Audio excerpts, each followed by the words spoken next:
जी समिती नेमली गेली आहे या व्यवहाराची चौकशी करायला त्याच्यातल्या सदस्यांची यापैकी 6 पैकी 5 सदस्य हे पुण्यातले आहेत आणि पुण्यातले असताना पुण्याचे पालकमंत्री अजित पवार असताना महाराष्ट्र राज्याचे उपमुख्यमंत्री अजित पवार असताना ही कमिटी चौकशी करू शकेल का, निष्पक्ष चौकशी करू शकेल का।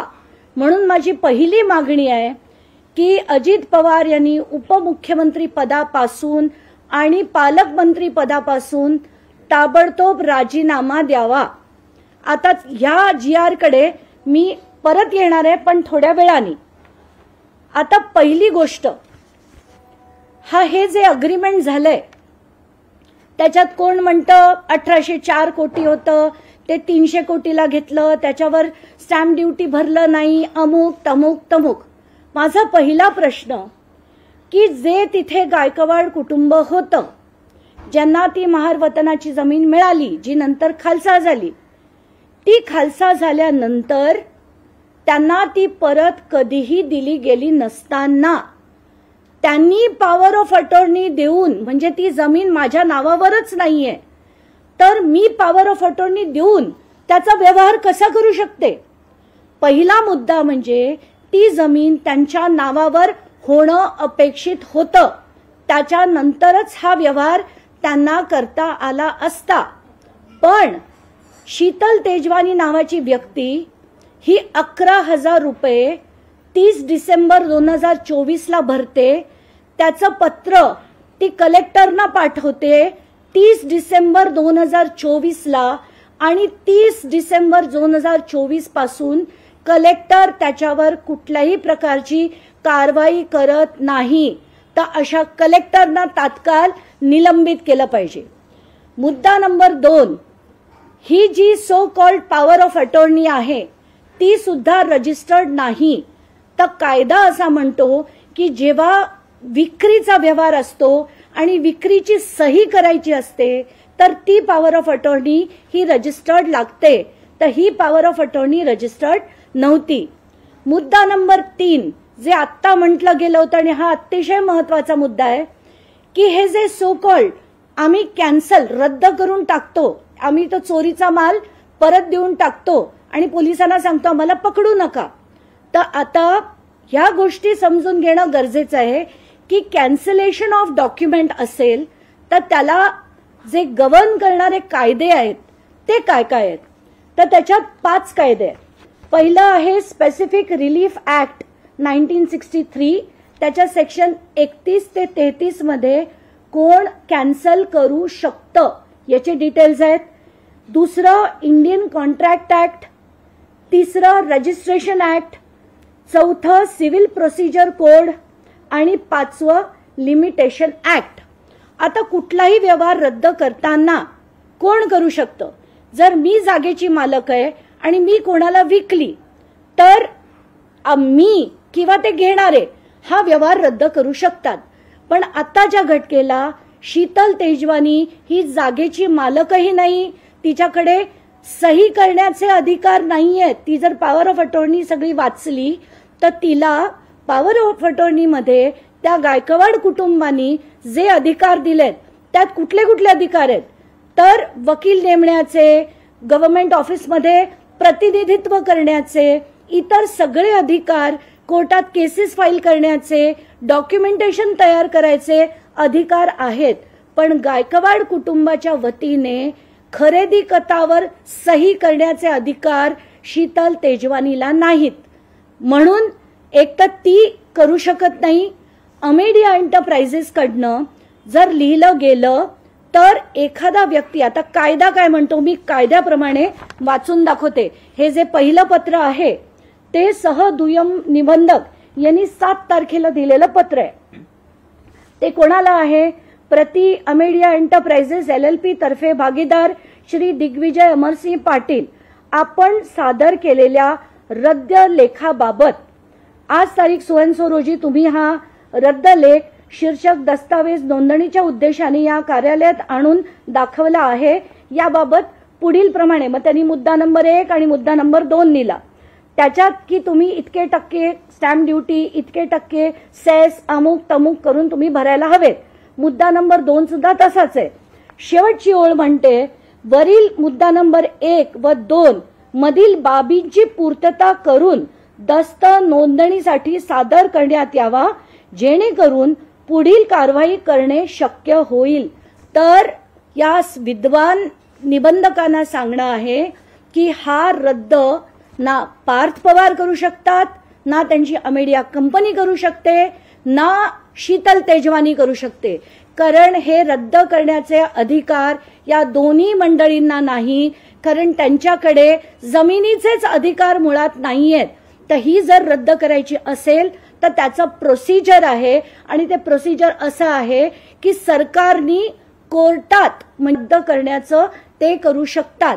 म्हणजे हे आता जे बातम्या चालल्यात ना 42 कोटी रुपये देऊन ते सगळा व्यवहार करण्यात येईल, तर 42 कोटी रुपये देऊन कोणीही हा व्यवहार ना शीतल तेजवानी करू शकते, ना अमेडिया करू शकते, ना अजित पवार करू शकतात, ना देवेंद्र फडणवीस करू शकतात.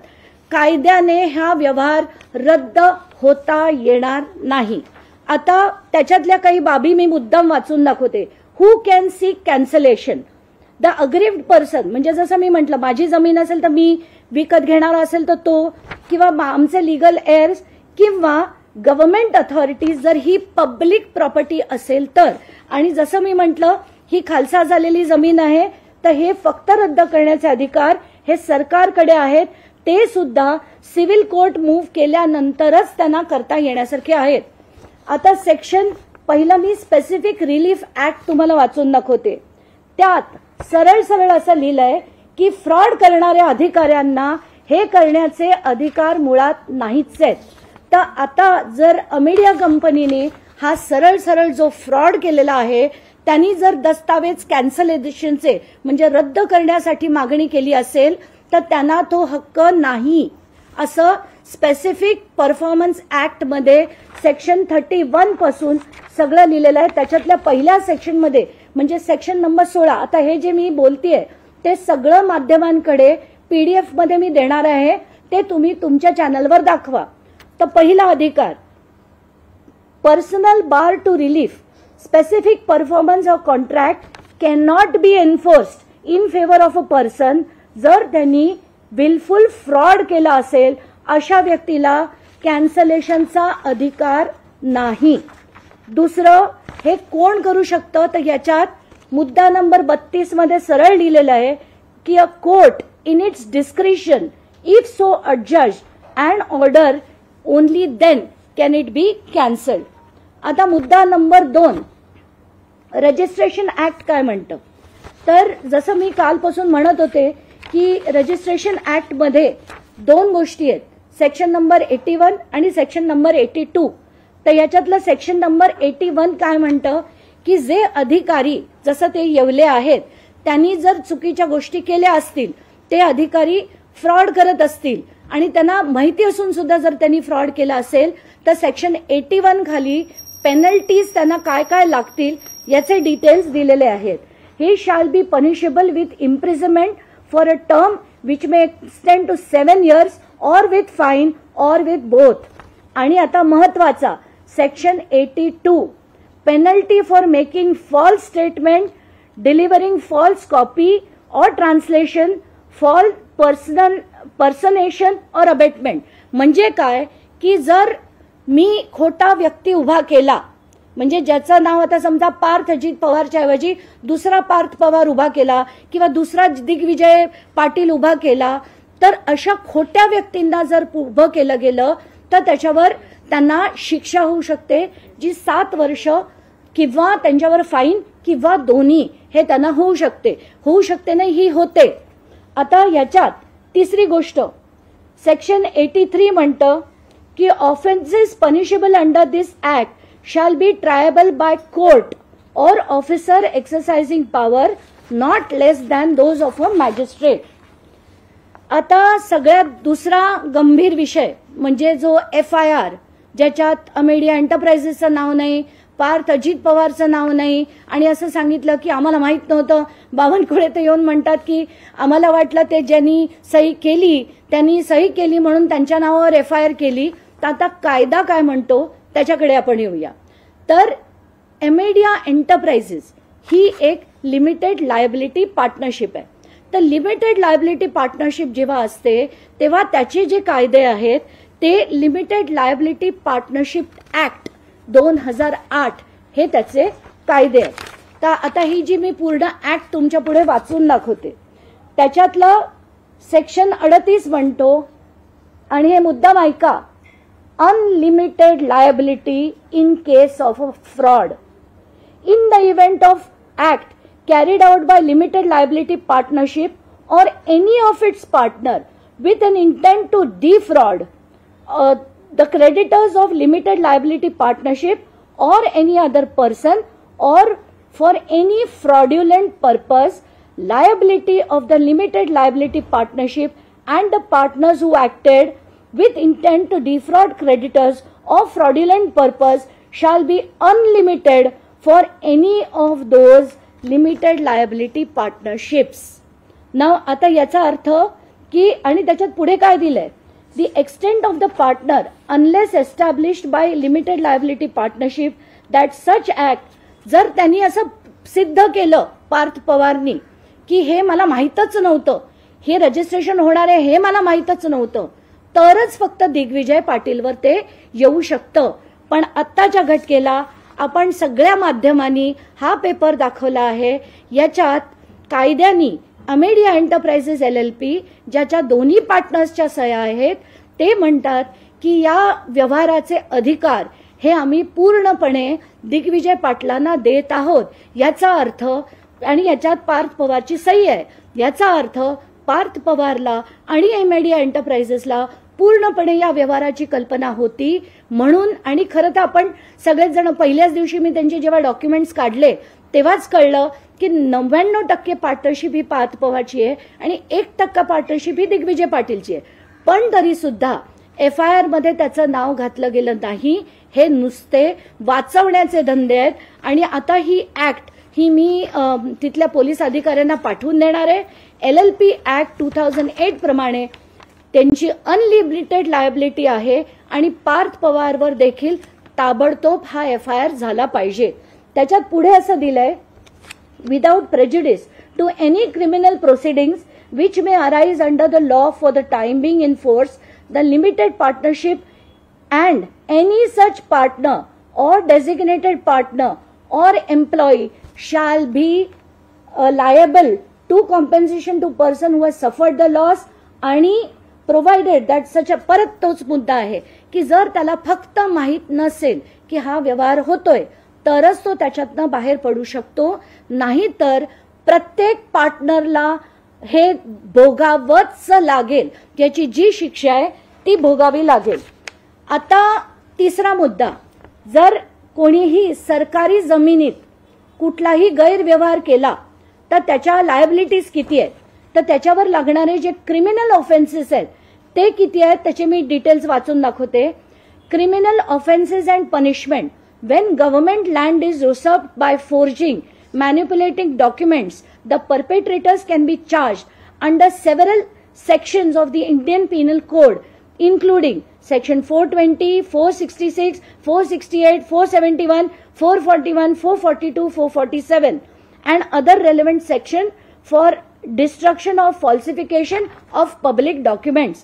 आणि याच्यात 7 ते 14 वर्षाची शिक्षा आणि फाईन किंवा दोन्ही याची ती शिक्षेचं प्रोव्हिजनिंग आहे. आता थोडा कमी महत्वाचा मुद्दा म्हणू पण तोही तेवढाच महत्वाचा आहे की आता हे जी कमिटी बनवली गेली, जसं मी म्हटलं की याच्यात 6 पैकी 5 हे पुण्याचेच अधिकारी असताना पुण्याच्या पालकमंत्र्याच्या मुलाविरुद्ध ही चौकशी होऊ शकेल का, तर ती होऊ शकणार नाही. उपमुख्यमंत्री पदाच्या उपमुख्यमंत्री असलेल्या व्यक्तीच्या मुलावर चौकशी होऊ शकेल का, तर ती होऊ शकणार नाही. पण आता याच्यात कोण कोण आहे आणि हे जी माणसं आहेत त्यांनी काय काय केलंय ते याच्यात जिल्हाधिकारी सुद्धा आहेत. आता या जिल्हाधिकाऱ्यांच्या विरोधात मला काय बोलावं कळत नाहीये, कारण शीतल तेजवानीनी हे 30 डिसेंबरला लिहिलेलं पत्र आहे, ज्याच्यात त्यांनी सरळ सरळ म्हटलंय की 11,000 रुपये आम्ही डीडीने पैसे भरले आणि आता त्या जागेमध्ये आम्हाला ती खाली करण्याचं प्रोसिजर करून देण्यात यावं. त्याच्यात अमेडिया कंपनी आणि त्याच्यात ती हे देखील लावते अनेक्शरमध्ये आणि याच्यातली कंडिशन नंबर 13 म्हणजे 13 असं म्हणते की बाबा या लोकांनी ज्या वेळेस पैसे ते जमा करतील सरकारकडे तेव्हा हे खाली करणं गरजेचं आहे. पण गरजेचं आहे ते ठीक आहे, पण त्याचं काही प्रोसिजर आहे. त्यांनी ते पैसे भरल्यानंतर त्या मंत्र्यांकडे अर्ज करायला लागतो की ही परत आमच्या नावावर रिट्रान्सफर करा.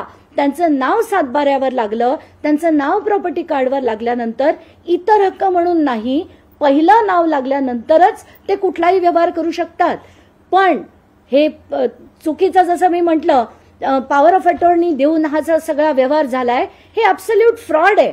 त्याच्यात दुसरं तिसरं काही नावच म्हणताच येत नाही.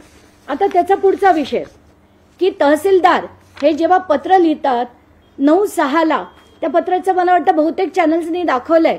प्रत्येक ठिकाणी मी बघतेय की तात्काळ 24 तासात उत्तर द्या, 24 तासात अभिप्राय द्या, अर्जंट इंटरव्हेन्शन, हे जे शब्द जे मी सिंचन घोटाळ्यात देखील बघितले होते, खास बाब, तात्काळ करा, हे सगळे पुन्हा इथे येताना दिसत आहेत. आणि हे अगदी टिपिकल अजित पवारांचे त्यांनी सांगितल्याप्रमाणेच केलं जातं, याच्यात काहीच शंका नाही. आता याच्यात पुढची जी सगळी पत्र आहेत ती आधी तहसीलदार लिहितात बोटॅनिकल गार्डनला. बोटॅनिकल गार्डन असं म्हणतं की आमच्या इकडे 16 जूनला 2025ला अचानकपणे काही लोक आली, त्यांनी दादागिरी केली की जमीन खाली करा आणि म्हणून तुम्ही कलेक्टरांना त्यांनी पत्र लिहिलं की तुम्ही याच्यात अर्जंट इंटरव्हेन्शन करा. म्हणजे जून महिन्यापासून कलेक्टरांना माहिती होतं, कलेक्टरांनी एसडीओला पत्र लिहिलं, एसडीओनी तहसीलदारला लिहिलं, मग कलेक्टर या चौकशी समितीत कसे असू शकतात आणि ते पण पुण्याचे सगळे अधिकारी, जसं मी म्हटलं, हे या समितीत कसे असू शकतात. आता ही जी पुढची सगळी माणसं आहेत या सगळ्यांना माहिती होतं की हे फ्रॉड आहे. पण एकामध्ये म्हणजे जुलैपासून हे जूनमध्ये पहिलं पत्र बोटॅनिकल गार्डननी 16 तारखेला लिहिलं कलेक्टरना आणि 30 डिसेंबरला ते शीतल तेजवानीनी लिहिलेलं होतं. तर 30 डिसेंबर 2024 ते आता नोव्हेंबर 2025 कलेक्टरांनी काहीही केली नाही. अशा कलेक्टरना तात्काळ निलंबित करा, त्यांच्यावर सुद्धा चौकशी झाली पाहिजे, त्यांचं हे नाव या समितीमध्ये असता कामा नये. आणि माझा चॅलेंज आहे की देवेंद्र फडणवीस असं करणार नाहीत, कारण आताच्या घटकेला स्थानिक स्वराज्य संस्थेच्या निवडणुका आहेत, त्यांना ही सगळी मंडळी लागणार आहेत. पण हे केलं गेलं पाहिजे. म्हणून मी जसं म्हटलं की आताच्या घटकेला मला कायद्याने ही मागणी करायला लागते, ती मागणी मी केली आहे. आता जर याच्यात काम झालं नाही तर मी आता एसीएस रेव्हेन्यूना पण जाऊन भेटणार आहेत, विकास खरगेजींना, कारण त्यांच्या अध्यक्षतेखाली याची चौकशी होणार आहे. तर ह्या सगळ्या गोष्टी मी जाऊन मांडणार आहे. आणि हा जो मगाशी मी काढून ठेवला पण हे फार मोठं आहे म्हणून मी हे शेवटचं डॉक्युमेंट दाखवते की ही जी आहे ती पॉवर ऑफ अटॉर्नी आहे. ही रजिस्टर्ड पॉवर ऑफ अटॉर्नी मुळात बिलकुल नाहीये आणि जर ही नीट वाचून बघितली तर याच्यात विक्रीची सही करण्याचे अधिकार नाहीयेत. तर पहिला प्रॉब्लेम की ते रजिस्टर्ड नाहीये, दुसरा प्रॉब्लेम विक्रीची सही करण्याचे अधिकार नाहीयेत आणि तिसरा प्रॉब्लेम की ती विक्रीची पॉवर घेऊन उपयोग काय, ती जमीनच जर त्यांच्या नावावर नसेल तर हे सगळे उद्योग करून हे जे केलेलं आहे ते एक भयानक मोठं फ्रॉड आहे. आणि त्यासाठी पहिलं म्हणजे अजित पवारांनी तात्काळ राजीनामा दिला पाहिजे उपमुख्यमंत्री पदाचा आणि पालकमंत्री पदाचा, तरच याच्यात चौकशी होऊ शकेल. आता या व्यतिरिक्त मी तर मालिकाच करायचं ठरवलंय.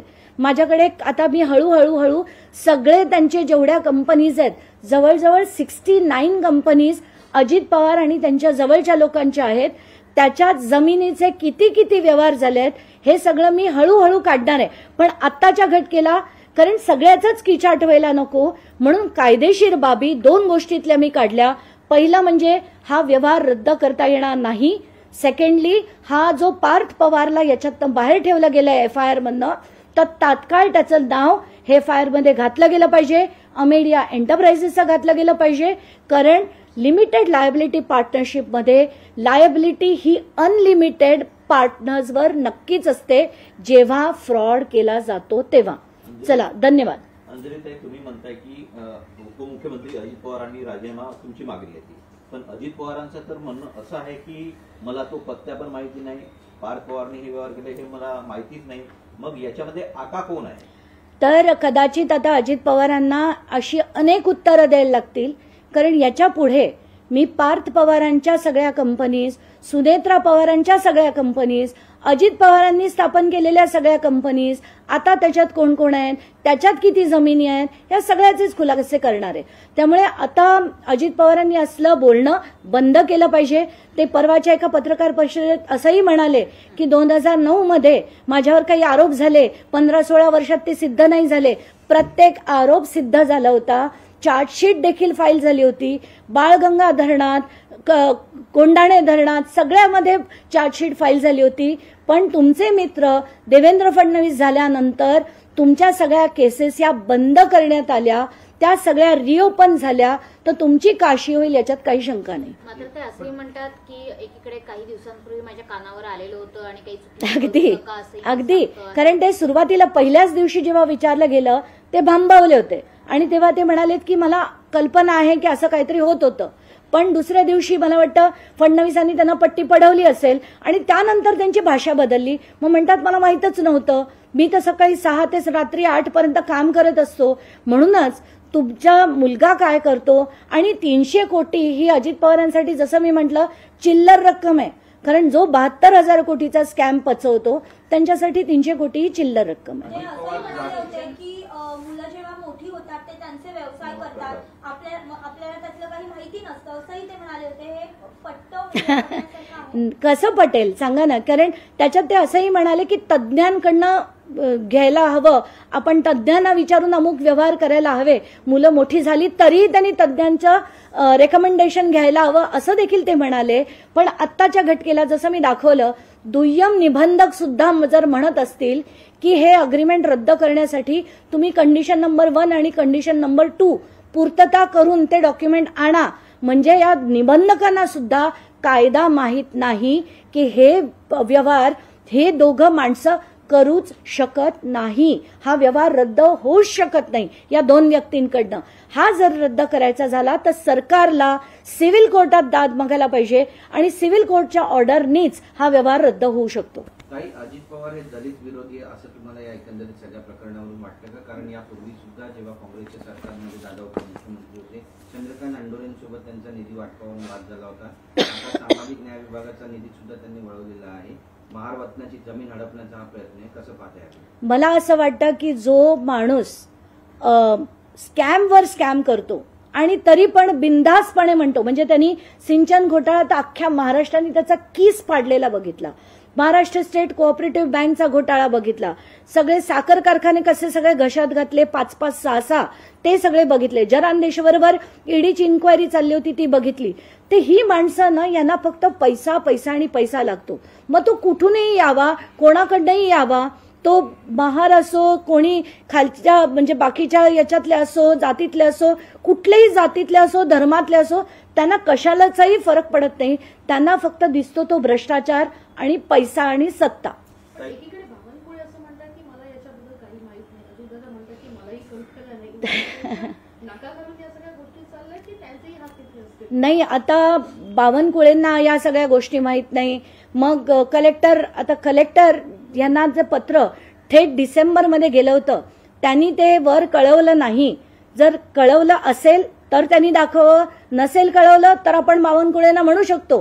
पण आत्ताच्या घटकेला हे प्रकरण त्यांना माहीत नाही असं मी मानू शकत नाही. आता काल मी असाही एक आरोप ऐकला की हे जे पेपर्स आहेत सुरुवातीचे ते शिंदे गटाकडनं लीक झाले होते, कारण शिंदेना काही मुख्यमंत्री पद हवं होतं म्हणून शिंदेकडनं लीक झाले.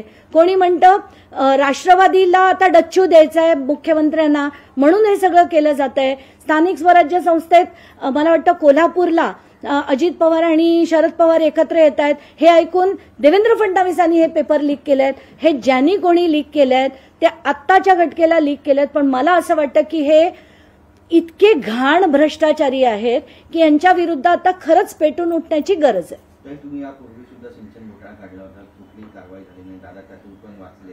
मला वाटतं या प्रकरणामध्ये दादांवर कारवाई होईल? मला दादा हा शब्द त्यांच्यासाठी वापरावासा बिलकुल वाटत नाही.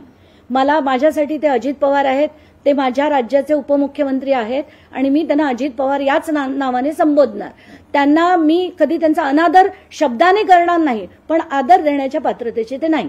मात्र निवडणुका जवळ आल्या की अशा प्रकारचे घोटाळे बाहेर येतात आणि सिद्ध होत नाही असे ते म्हणाले. मला आताच्या घटकेला तेच ते जेव्हा म्हणाले पत्रकार परिषदेत की निवडणुका तोंडावर आल्यावर आरोप होतात आणि आता आणि आरोप होतील, तर त्यांना कदाचित कल्पना असेल की कारण मी तेव्हा अमेरिकेला होते, अमेरिकेहून मी सोमवारी येणार होते, आल्यानंतर मी हे लावून धरेन हे देखील त्यांना कदाचित माहिती असेल, म्हणून त्यांनी आधीच डिफेन्समध्ये म्हणून टाकलं की आता अशी आणि अनेक येणार आहेत.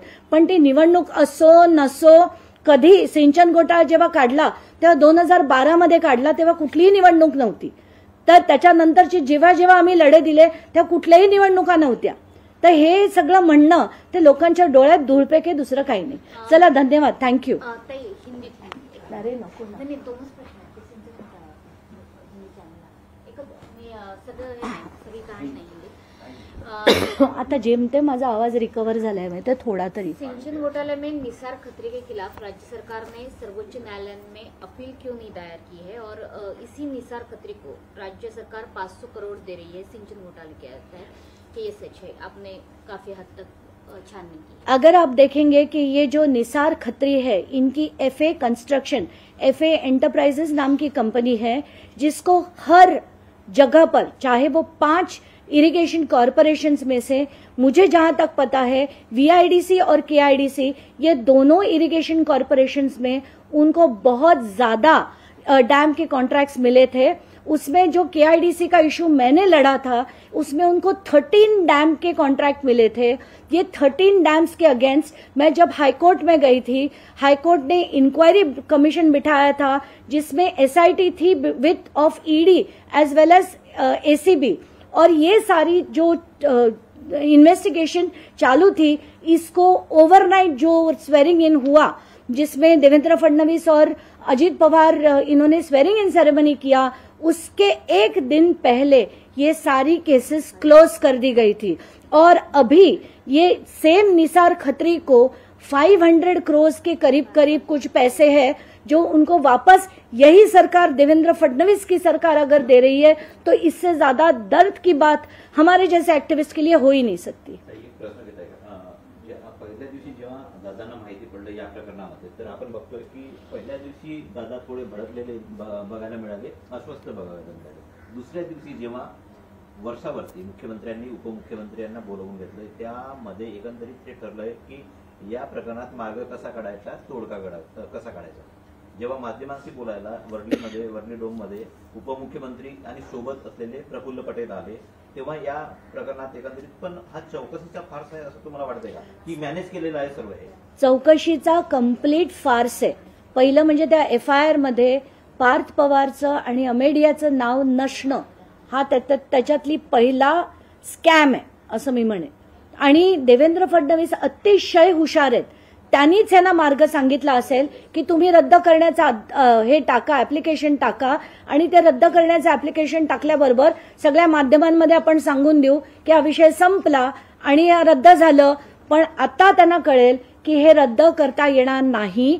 ही सरकारी जमीन आहे आणि जसे मी सगळे कायदे वाचून दाखवले, कुठलेही 5 कायदे आहेत, 5, आणि एकही कायद्यात हे रद्द करता येणार आहे अमेडियाकडनं किंवा शीतल तेजवानीकडनं असं शक्यता नाही. ताई, मराठीमध्ये निसार खत्रीचं करून घेऊ. मला पण विचारलं ताई, काय सांगाल? 500 कोटीचा निधी आहे, त्यांना निसार खत्रीला दिला गेलाय. मागच्या 10 वर्षापासून सेशन कोर्टामध्ये जेव्हा घोटाळ्या प्रकरणी त्यांच्या केस चालू, कशा पाहताय? प्रत्येक प्रकरणात आता FA कन्स्ट्रक्शन आणि FA एंटरप्राइजेस नावाच्या 2 कंपन्या होत्या ज्यांना अफाट प्रमाणात सिंचनाची कामं मिळाली होती, आणि त्या प्रत्येक ठिकाणी हा FA कन्स्ट्रक्शनचा निसार खत्री हा जेलची हवा सुद्धा खाऊन आला. 90 दिवस जेलमध्ये राहून जेव्हा चार्जशीट सुद्धा फाईल केलं गेलं नाही, बेलवर बाहेर आल्यानंतर चुपचापपणे डिस्चार्ज ऍप्लिकेशन ठाणे कोर्टात टाकलं, आणि हे जे सगळं करत गेले त्याच्यानंतर त्यांनी सगळे परत कॉम्पेन्सेशन मागितलं. आता जी धरणं त्यांनी काहीही केलेली नव्हती, ज्याच्यात काहीही काम नव्हतं केलं, अशा धरणांसुद्धासाठी जर त्याला पैसे दिले गेले तर हे अतिशय दुर्दैव आहे महाराष्ट्राचं, की शेतकऱ्यांना द्यायला पैसे नाहीत. तुम्ही म्हणतात त्यांना सगळं फुकट लागतं, माफ लागतं, आणि तेच अजित पवार आणि तेच देवेंद्र फडणवीस जर निसार खत्रीच्या घशात 500 कोटी घालत असतील, याच्यापेक्षा जास्त दुर्दैव होऊ शकत नाही. आणि हा आमचा ऍज अन ऍक्टिव्हिस्ट हा डिफीट आहे आमचा. आता शेवटचा प्रश्न, शीतल तेजवानीने ज्या पद्धतीने डॉक्युमेंट रजिस्टरच नसताना आणि सहीचे अधिकार नसताना सुद्धा सही केली आणि त्यामुळे हा व्यवहारच मुळात होऊ शकत नाही. झी 24 तासने जेव्हा हे डॉक्युमेंट्स सगळ्यात पहिल्यांदा समोर आणले आणि माध्यमांद्वारे सगळ्यांना दाखवले, त्यावेळी सुद्धा पार्थ पवार यांची या डॉक्युमेंट्सवर सही आहे आणि शीतल तेजवानीच्या नावाने हे डॉक्युमेंट्स आहे हे दाखवलेले आहे. मात्र हा जो व्यवहार झी 24 तासने समोर आणलेला आहे, हा व्यवहारच गैरलागू म्हणायचा का? आणि शीतल तेजवानी आता पळून देखील गेली आहे. आता याच्यातल्या सगळ्या मुद्द्यांवर बोलू. पहिलं म्हणजे शीतल तेजवानी हा व्यवहार करूच शकत नाही, कारण तो व्यवहार करण्यासाठी डॉक्युमेंटवर गायकवाड कुटुंबाचं नाव हे फक्त इतर हक्कात सातबाऱ्यावर आधी होतं. तो सातबारा बंद झाला. त्यानंतर जे प्रॉपर्टी कार्ड आलं त्याच्यात फक्त 29 नावं या कुटुंबाची आहेत. जवळजवळ त्याच्यात 350च्या वर नावं आहेत, कारण आता ही जी 271 नावं आपण बघितली त्याच्यापैकी जवळजवळ 50 लोक हे मयत झालेले आहेत. त्यांचे वारस त्याच्यावर लागल्यानंतर 350 ते 340 लोक आत्ता आहेत जे डॉक्युमेंट्स शीतल तेजवानीकडे नव्हते. आता मुद्दा नंबर 2, ते document power of attorney registered नव्हतं. मुद्दा नंबर 3, की हे अनरजिस्टर्ड डॉक्युमेंटमध्ये सुद्धा त्यांच्या वतीने सही करण्याचे अधिकार हे शीतल तेजवानीला नव्हते. आणि ही जर शीतल तेजवानी आज पळून गेली असेल तर तिच्या विरुद्ध शोध झाला पाहिजे, तिला अटक झाली पाहिजे, दिग्विजयला अटक झाली पाहिजे आणि पार्थ पवारला देखील अटक झाली पाहिजे.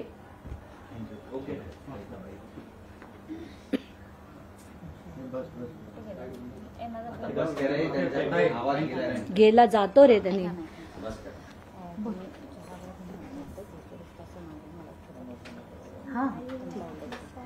हा थोड्या वेळात 10-15 लाईव्हच्या आधी फक्त 2 मिनिटाचा उल्लेख हवा. आणि ते हे जे सगळे डॉक्युमेंट्स आहेत ना, ती मी सगळे तुम्हाला ब्रॉडकास्टवर टाकते. ते तुमचं नाव मी जुन्या ग्रुप आहे ना? नाही आहे, मी आता ग्रुप दाखवला, त्या ग्रुपमध्ये हिने मला वेगळा दाखवला, मी हिला वेगळा दाखवला. हा माझा जुना जो कोड जुना. Yes yes.